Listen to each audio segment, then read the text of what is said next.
ถึงเสียเจ้าสังกัดเจ้าเขาเจ้าบิสนองเขา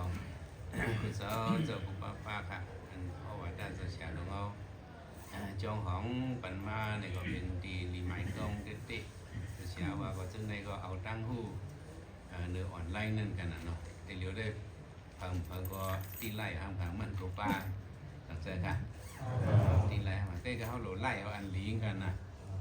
อันตีไล่ในอันลิงนั่นโหลกัดเป็นอันลิงนั่นโหลไล่เอาบางมิ้วในข้อความในมันมาสองบอกเพราะอันในลีมาเนี่ยเขาโหลเก็บเอาไว้โหลเฮ็ดสกรีนช็อตไว้โหลไม้ไว้เสวยเนื้อหนวดเขาห้างก้อยจะแนวแต่ก็หาตั้งผู้ในตีเหลียวเนี่ยมันหยา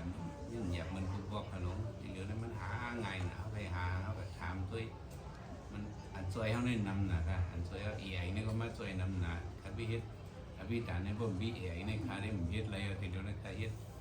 ถ้าที่นี่ใส่ว่าจือหมักจือหมอกจือตัวที่นี่เลยใส่ว่าตัวนี้ฉันในบทนี้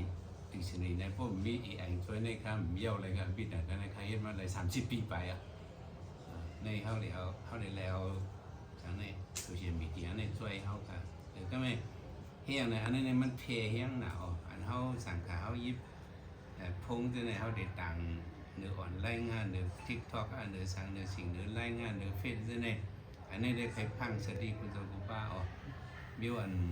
กึ่งอาบสังขานั่นในเขาไปต่างนั่นกันเนาะอันนี้ได้ย้อนวิตาเทนคุณโจกุป้าคุณเมืองค่ะเพราะเขาต่างกันในต่างเบี้ยวได้เขาหมดง่ายอ๋อว่าขึ้นกันเนื้อออนไลน์ในว่าขึ้นกันเนื้อที่ไลน์ในได้มันหมดอย่าว่าเพื่อจ้างเอาหลักฐานเขาสั่งสิ่งเขาที่ไหนมันอะไรค่ะมันผิดปรากฏอุบัติเหตุก็เพราะว่ามันเดี๋ยวมาจังมาจึงจังมาการน่ะยินย้อนมู่ในจังป้าออกเหมือนเจ้ามังป้าห้องความที่ไหนในเป็นยอบถักอะไรเอาตกถอง5 ปีเขาเอา3 ปี5 ปีในเจ้าเขาหยิบไปเฮ็ดค่ะนะเพราะว่าในเจ้าสางอ่อนเขาจะในเฮ็ดในก็เขายังไปเป็นเบี้ยวเนี่ยเจ้าสางอ่อนเพราะว่ามันรีเฮ็ดนั่นทำดีต่างกันบางเบี้ยวได้ก็เขาตัวมาเบี้ยวดีต่างดีต่างอันไหนเขาไปตักอันนี้มันได้พิษมันได้หางสาตาเหลืองแต่ความเขาว่าเพราะมันได้หางสาตาเหลืองได้ตุ้มเตอร์กลุ่มสิขาเกี้ยงเขาได้ตุ้มเตอร์กลุ่มสิขาเจ้าเก่าได้ตุ้มเตอร์กลุ่มสิขาศาสนาใต้เขากลุ่มสิขาศาสนาพระเป็นเจ้าเขาเนี่ยอันนี้ได้นิ้วในบางเบี้ยวมันเข้มมันเรียบเลยอันนี้ได้ใครปันสติพังใหญ่ๆลงกันเนาะตั้งหุ่นวันนั้นได้เขาหาตะล่าเนี่ยก็กำเขาใครหาแล้วมันออกมาที่ขาทีเดียวกับอัน AI ในขณะนั้นว่าเหมือนว่าพงเอาแนวคำเจอเขาก็ไหวเห็นไหนก็ทำรัดแล้วก็เขาผีไว้อยู่มันตั้งหัวเขาอย่างไร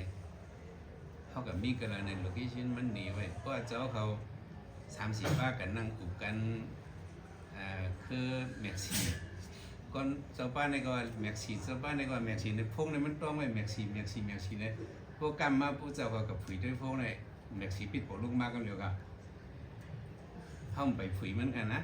พวกเขาใกล้ตัวเนี่ยนี่ก็อันนี้มันมาเอาใกล้ถ่อมตลาปิดปอดในก็อันถ่อมตลาในมันมาดีๆก็มันว่าพวกเขาเรียนกับพวกในพวกเขาเรียนกับเขาตัวหึงกับ30 สักกัน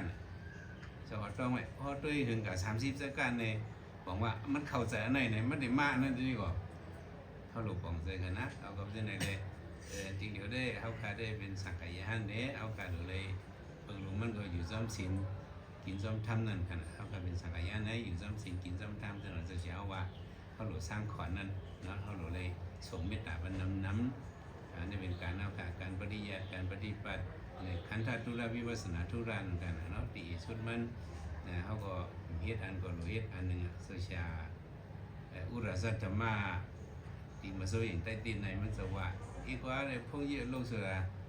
น้ำโยเวชิดาไปป้ายยินป้ายมาป้ายแย่พอออกมาจะไหนกันวะป้ายยินป้ายในเฮ็ดปฏิบัติกันวะมันมาป้ายแล้วแย่พอในวะก็เฮ็ดปฏิญาณก็เฮ็ดปฏิบัติแย่มาแย่ยินป้ายตาเวชิดาเวมาจะไหนกันเนาะอันเขาสุดมุ่นกูวันจะไหนเขาฮอตละกูวันนั้นเป็นการปฏิญาณเขาเพเติร์นกลุ่มพระเป็นเจ้าเขาภาวนาตะลาจะไหนเป็นการปฏิบัติในการเอาสองอันไหนก็เป็นในเขาค่ะเป็นสักกายะนั่นวันนั้นเด็กคนเฮือนเด็กเขาเรียนด้วยว่าเขาสูงอ่ะก็กับมังเบี้ยวเนี่ยแต่เขาอยู่กับเฮ็ดอันสั้นเตรียมนั่นให้อยู่กับเฮ็ดนั่นเนาะมังเสื้อเฮ็ดเนี่ยมันกล้าสำขึ้นต่างมาเนื้ออ่อนแรงจะในอันนี้เนี่ยมันหมดห้อยตินเท่าอยากมาพวกเป็นกับกอปีเอาไว้เพื่อนนึกสิ่งช็อตไว้ในเด็ก เขาทิ้งมันทิ้งอะไรนั่นค่ะเนาะอันนี้อย่าไปให้มันรุนผงมันในการเวทแค่ฝันสดีอ้อว่าได้ในเปิงลงมันขามาสิค่ะ